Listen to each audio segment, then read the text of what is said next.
La France et l'Ukraine ont signé un accord historique d'armement, un accord qui intervient alors que le gouvernement ukrainien est secoué par un scandale de corruption majeur et que la Russie continue son invasion du territoire ukrainien. Mais alors, en quoi consiste cet accord et comment est-ce que cette affaire de corruption pourrait affecter un pays déjà fragilisé évidemment par cette invasion par la Russie? Salut, c'est Hugo, j'espère que vous allez bien et c'est donc le sujet à la une de ces actualités du jour. Alors d'abord, on va revenir sur le scandale de corruption qui touche l'Ukraine depuis plusieurs jours. La semaine dernière, une enquête du Bureau national anticorruption d'Ukraine, qui est une institution indépendante du pouvoir exécutif, a officiellement accusé plusieurs officiels et proches de Volodymyr Zelensky d'avoir détourné environ 100 millions de dollars du secteur énergétique ukrainien. Alors sans rentrer dans tous les détails de l'enquête, l'opérateur national de l'énergie en Ukraine aurait notamment obligé ses sous-traitants à verser systématiquement 10 à 15% de la valeur des contrats en pots de vin, sous peine d'être rayé de la liste des fournisseurs. Les responsables présumés auraient donc créé un système non officiel qui orientait dans l'ombre la gestion de l'entreprise. Et concrètement, selon l'enquête, la gestion de l'opérateur national de l'énergie en Ukraine a été assurée non pas par des fonctionnaires, mais par des personnes extérieures qui n'avaient en théorie aucune autorité sur le sujet et qui privilégiaient donc leurs propres intérêts plutôt donc que les intérêts en quelque sorte de l'État. Et parmi les personnes à la tête de ce système de corruption se trouverait notamment le producteur ukrainio-israélien Timur Mindich, qui est aujourd'hui introuvable et qui aurait quitté l'Ukraine peu avant le scandale pour se rendre en Israël, selon des médias ukrainiens. Alors si ce nom ressort aujourd'hui, eh bien c'est justement parce que Timur Mindich, c'est un proche de Volodymyr Zelensky. Ils ont d'ailleurs cofondé ensemble une société de production audiovisuelle. Mais en parallèle donc de ce proche de Zelensky, il y a deux autres personnes qui sont visées. Il y a d'abord l'actuelle ministre ukrainienne de l'énergie, même si elle n'est pas directement visée à ce stade dans l'affaire. Mais il y a aussi l'ex-ministre de l'énergie ukrainien. Aujourd'hui, il est ministre de la Justice et il est accusé justement dans ce cadre d'avoir perçu des avantages personnels. Alors sur la demande de Zelensky, les deux ont remis leur démission et plusieurs autres personnes ont aussi été arrêtées. De ce côté, le président ukrainien n'est pas directement cité dans cette affaire, malgré donc ses liens évidemment avec des membres du gouvernement et avec Timur Mindich. Il tente donc de se tenir à l'écart du scandale. Il a promis, je cite, une refonte des entreprises publiques du secteur énergétique. Il affirme aussi que, je cite, toute combine découverte dans ces entreprises doit faire l'objet d'une réponse rapide et juste. Il y a à noter qu'en Ukraine, cette affaire, elle fait particulièrement scandale quand on sait que l'Ukraine est régulièrement touchée par d'importantes coupures d'électricité qui sont dues au bombardement massif par la Russie sur les infrastructures énergétiques. C'est donc un secteur déjà en difficulté du fait donc des attaques de la Russie. Mais en dehors de cette affaire de corruption, l'Ukraine traverse aussi une période qui est difficile actuellement sur le front. L'armée russe continue son offensive, elle met sous pression l'armée ukrainienne. On peut prendre l'exemple par exemple de la ville de Pokrovsk, qui est un bastion ukrainien qui est extrêmement important dans la défense de la région du Donbass. On est donc ici à l'est de l'Ukraine et en l'occurrence, cette ville pourrait être bientôt récupérée par l'armée russe. En fait, elle contrôlerait déjà aujourd'hui près de 90% de la ville. En parallèle, on peut noter que la Russie a revendiqué la prise de 3 nouveaux villages dans l'est de l'Ukraine ce lundi. Bref, vous l'aurez compris, la situation en Ukraine, sur le plan militaire comme sur le plan politique,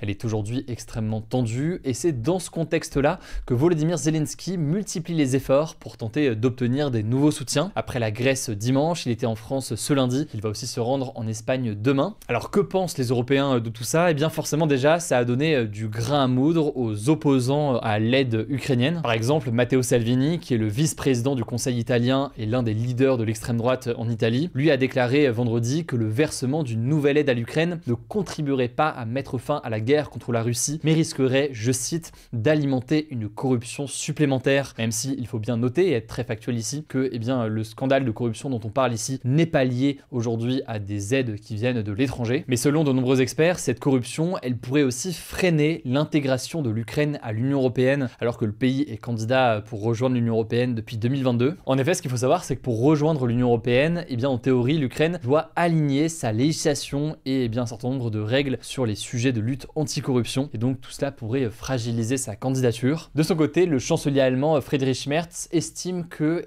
l'Ukraine, je cite, avance avec énergie dans la lutte contre la corruption. Et la France a quant à elle demandé, je cite, transparence et sérieux dans la lutte contre la corruption, tout en promettant en parallèle un soutien militaire appuyé à l'Ukraine. Et donc je le disais, aujourd'hui, Volodymyr Zelensky était à Paris, il a signé avec Emmanuel Macron une lettre d'intention qui se projette sur près de 10 ans et qui prévoit des possibles contrats à venir pour l'acquisition par l'Ukraine d'équipements équipements militaires français. Alors attention, là c'est simplement une lettre d'intention, c'est pas un contrat ferme, ce qui veut dire donc qu'il n'y a pas d'engagement total sur ces ventes-là. Mais tout de même, parmi les équipements qui sont cités dans ce contrat, on retrouve 100 Rafales avec leurs armements associés. Des Rafales donc que l'Ukraine va pouvoir commander à la France au cours de la décennie à venir. On retrouve aussi d'autres formes d'armement comme un système de défense aérienne. Alors l'un des enjeux appuyés côté français comme côté ukrainien, c'est l'idée aussi de réduire la dépendance vis-à-vis des armements venant des États-Unis au vu du contexte actuel. Maintenant, il faut noter que la concrétisation de ce projet, elle reste pour le moment très incertaine. Il y a des contraintes budgétaires qui peuvent freiner certains achats. Dans tous les cas, évidemment, on continuera à suivre l'évolution de la situation. Au passage, avant de passer aux actualités en bref, je tenais à vous remercier pour tous vos retours sur notre bande dessinée Hugo Décrypte en Russie. J'ai fait pas mal de dédicaces ces derniers jours, vous étiez plusieurs centaines à chaque fois et je tiens vraiment à vous remercier pour tous vos retours. Et je me permets de vous en parler aussi ici parce que certes, c'est une bande dessinée qui porte principalement sur la question de la Russie, mais évidemment, on évoque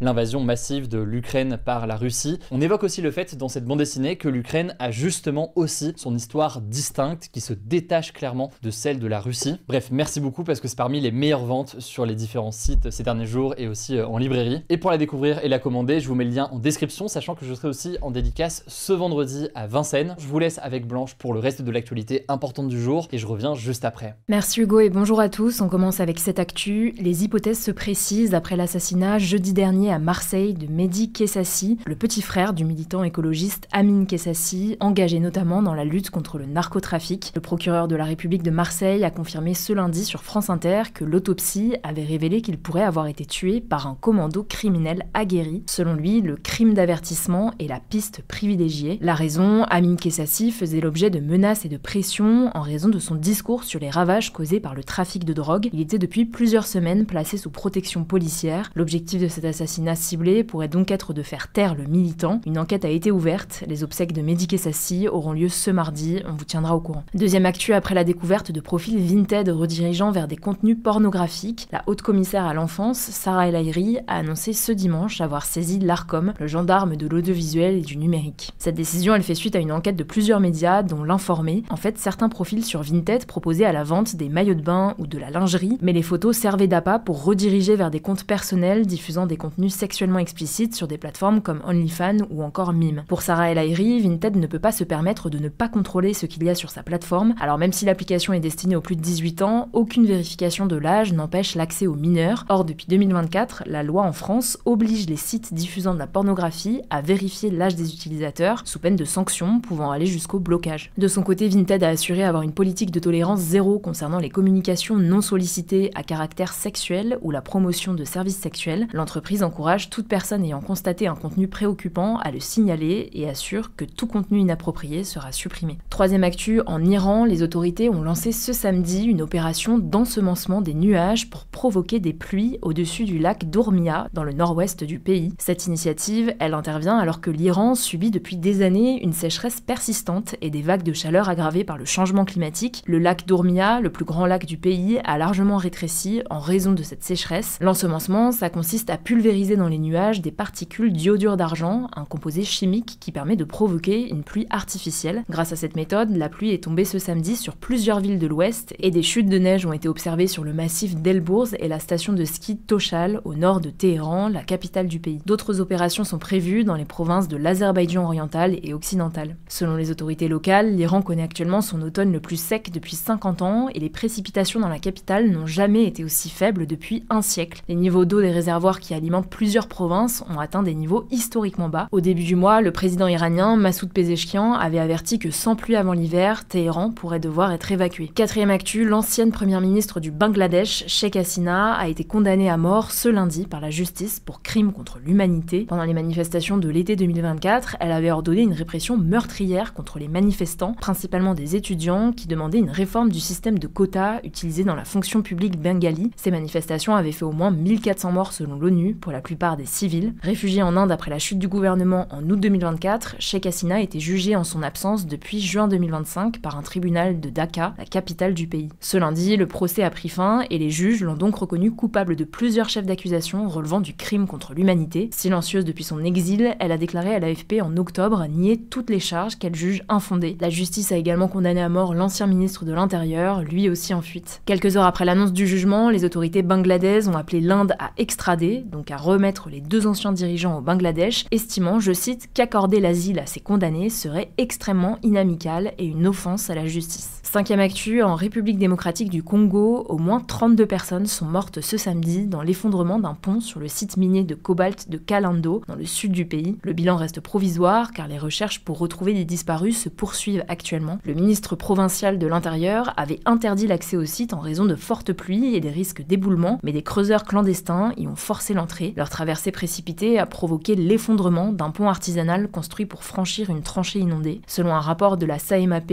un organisme gouvernemental spécialisé dans l'assistance des coopératives minières, un mouvement de panique a été causé par des militaires présents sur le site. Dans leur chute, les mineurs se seraient, je cite, entassés les uns sur les autres, causant des blessures et des morts. Cette tragédie rappelle les dangers auxquels sont exposés les mineurs artisanaux en RDC, un pays qui produit plus de 70% du cobalt mondial, un métal essentiel pour les batteries utilisées dans l'électronique et les voitures électriques. La majeure partie en est extraite dans des mines industrielles géantes, mais plus de 200 000 personnes travaillent comme creuseurs dans des sites illégaux. 6e actu, après plus de 4 mois de détention au Venezuela, le français Camilo Castro est arrivé en France ce dimanche. À sa sortie de l'avion, il a notamment lancé, je cite, « Vive la liberté, vive l'égalité et vive la fraternité, puissent tous les êtres sur cette terre vivre libres de toute souffrance ». Emmanuel Macron a déclaré sur X ce dimanche partager le soulagement de ses proches et a remercié tous ceux qui ont œuvré à sa libération. Camilo Castro avait disparu le 26 juin dernier au poste frontière de Paraguachón, entre le Venezuela et la Colombie, où il résidait. Il était accusé sans preuve de terrorisme par le régime du président vénézuélien Nicolás Maduro. Dans un rapport publié mi-juillet, l'ONG de défense des droits humains Amnesty International a dénoncé les disparitions forcées menées au Venezuela depuis la réélection de Nicolás Maduro en juillet 2024, qui cible les opposants et les touristes étrangers. Des ressortissants de plus de 30 nationalités seraient actuellement détenus dans les prisons vénézuéliennes. Et enfin, dernière actu, et c'est une bonne nouvelle, 1,4 million de décès ont pu être évités dans les pays à faible revenu grâce aux campagnes de vaccination contre le papillomavirus humain, selon un rapport publié ce lundi par Gavi, l'Alliance du vaccin. Ce virus est notamment responsable du cancer du col de l'utérus. Depuis 2023, une relance du programme de vaccination, caractérisée par la baisse du coût des vaccins et une augmentation de l'offre, a permis de vacciner 86 millions de filles qui sont donc désormais protégées contre la principale cause de cancer du col de l'utérus. Ce cancer, il touche surtout les pays à faible revenu, principalement situés en Afrique, où le dépistage et les traitements sont limités. En 2022, ces pays ont enregistré 90% des 350 000 décès mondiaux liés à ce cancer, selon Gavi. Merci beaucoup Blanche. Alors je le disais, vendredi je serai en dédicace à Vincennes, donc juste à côté de Paris, sur la ligne 1. Je vous mets toutes les informations directement en description, je mets aussi le lien pour commander la bande dessinée. Prenez soin de vous, prenez soin de nos proches, et puis on se dit à demain pour une nouvelle vidéo.